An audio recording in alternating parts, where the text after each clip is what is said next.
Em Portugal, o ensino doméstico tem cada vez mais adeptos e este ano letivo mais de 700 famílias optaram por esta via muito por culpa da pandemia de Covid-19. Na reportagem especial desta semana, exploramos o que é e como é aprender em casa.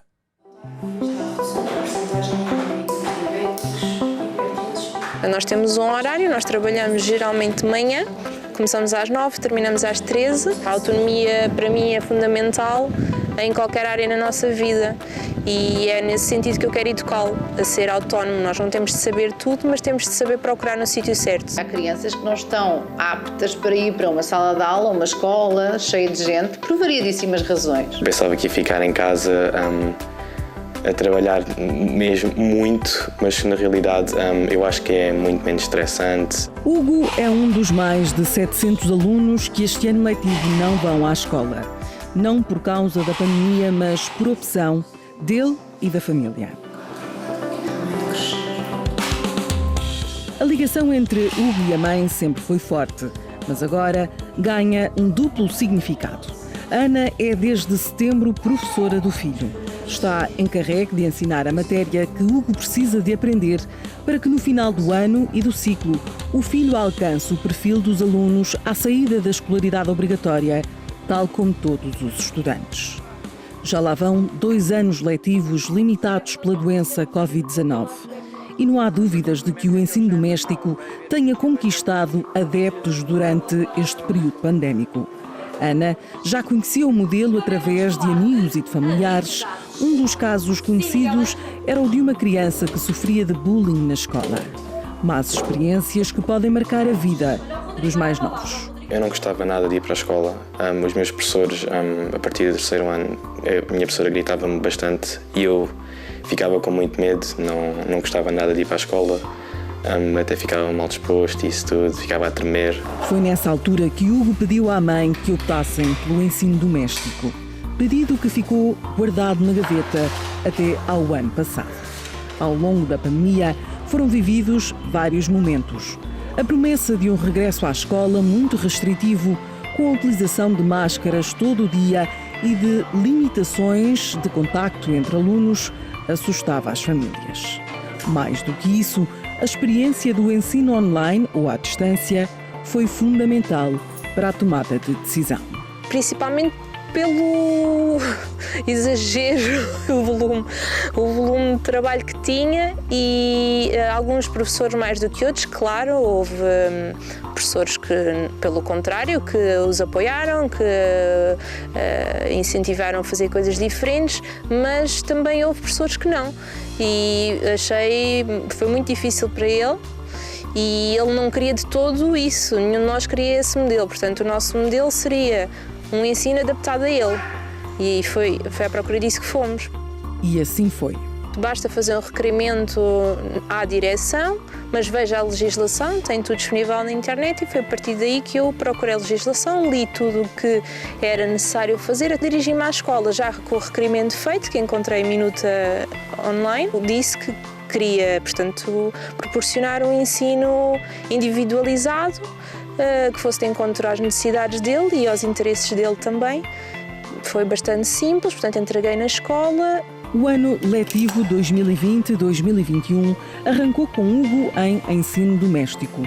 Ana considera que o apoio da escola nunca faltou, talvez porque no agrupamento tenha outras crianças que seguem o mesmo modelo. É uma professora que já o conheço, já era professora dele nos outros anos letivos. Já me enviou alguns documentos, nomeadamente planificação de algumas disciplinas e que me perguntou se eu queria receber, por exemplo, fichas de avaliação. Têm sido ótimos nesse aspecto. Para o Hugo, tem sido uma boa surpresa. Eu estava com receio que fosse igual ao que eu estava a experienciar nestas aulas em pandemia, mas por acaso foi muito diferente do que eu estava à espera. Foi muito mais realista, parecia que estava a ter uma aula, estou sozinho, mas ao menos consigo concentrar-me. Minha mãe tem tempo para me ensinar a mim, não é como na escola que não aprendi assim tanto como estou a aprender neste momento. Portanto, eu acho que não é igual ao que nós experienciamos no último período da escola. E afinal, como é que tudo funciona? Quem fica responsável pela aprendizagem tem a liberdade de organizar o dia, é certo. E no caso desta família, o tempo parece multiplicar-se. Além do plano curricular, seguem-se outras disciplinas que agora ganham mais espaço para serem trabalhadas e vividas. Fazemos as disciplinas habituais no horário que está realmente escrito, mas ele também tem alguma liberdade de ir encaixando os temas conforme vão surgindo. Temos educação física 3 vezes por semana, 1 hora, e temos momentos de leitura também e de música que não são exatamente curriculares, mas que são importantes, assim como culinária, que sempre tentei incutir estas tarefas domésticas que todos nós temos de participar. Ana é licenciada em Animação Sociocultural. Tem o certificado de competências pedagógicas antigo CAP e dá explicações a crianças. Um percurso que admite a coloca em vantagem neste novo papel na vida do filho.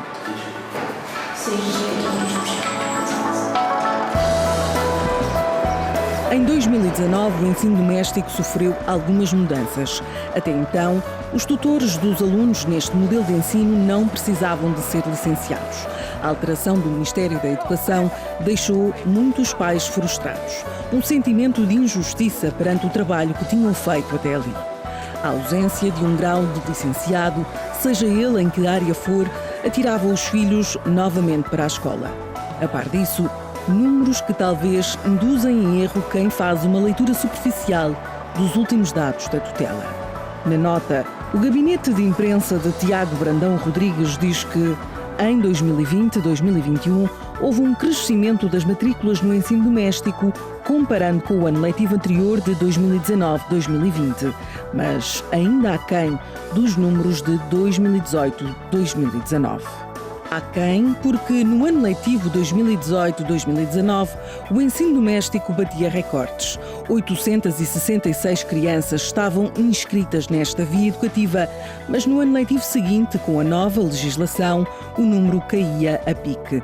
Menos 342 alunos, muitos retirados devido à obrigatoriedade de uma licenciatura dos tutores. O assunto impera e é alvo de críticas nos grupos e blogs da comunidade educativa. Antigamente o ensino doméstico ele poderia ser ministrado por pais. Hoje em dia existe a necessidade existe a obrigatoriedade desse pai ser um pai com licenciatura, daí se ter surgido depois o ensino individual, não é? Porque há muitos pais que ainda que tenham habilitações suficientes para ensinar os seus filhos em casa, não é?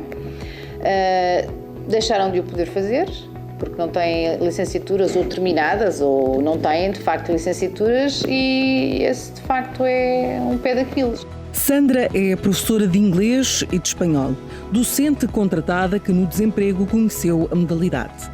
Se o ensino doméstico ainda não é conhecido pela maioria dos pais, o ensino individual muito menos.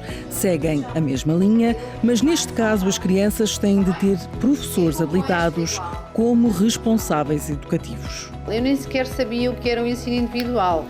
Na altura não estava empregada e aceitei ser responsável educativa de 2 crianças. Existe um projeto educativo que tem que ser criado pelo pai, não é? O pai que cria o projeto educativo, se quiser, em comunhão com o professor. É preciso também entregar os documentos da licenciatura e dos mestrados do professor que fica responsável, e também algumas escolas pedem a lista de professores que estão a acompanhar as crianças e quais as disciplinas que tratam. No meu caso, eu só retiro dúvidas e mostro conteúdos. Com relação a tudo o resto, é a mãe que o acompanha.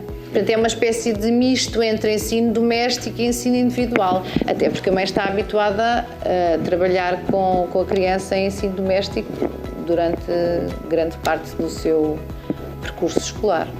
A pandemia arrastou muitas famílias para casa e aprender no conforto ou desconforto do lar, ainda mais quando de forma forçada, não foi igual nem agradou a todos. Ainda assim, há quem tenha feito outra leitura e certo é que há cada vez mais adeptos do ensino doméstico. Há muitos pais que decidiram colocar os seus filhos em ensino doméstico por causa do Covid, sim. Mas também porque não estão contentes com o tipo de ensino que nós temos em Portugal, não é? Porque é de facto, se calhar, eu contra mim falo porque sou professora, mas se calhar um tipo de ensino ainda século passado, não é? E as crianças de hoje em dia são crianças que são diferentes, não é? Muito ligadas à tecnologia.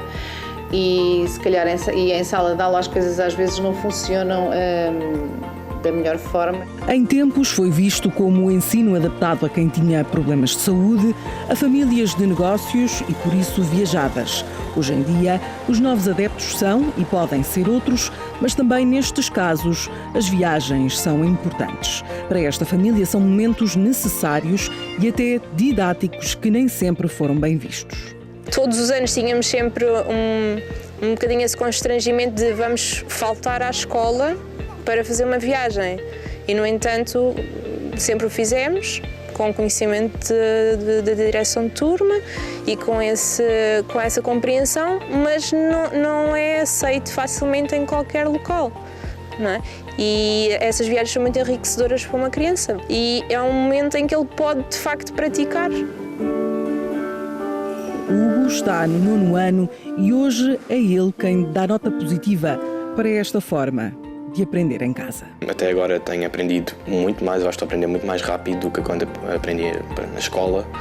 Acho que aqui demora muito menos tempo porque a minha mãe tem atenção, dá-me atenção, portanto eu consigo fazer as coisas muito mais rápido. Para continuar estas aulas em casa? Sim, acho que sim. Eu espero que sim.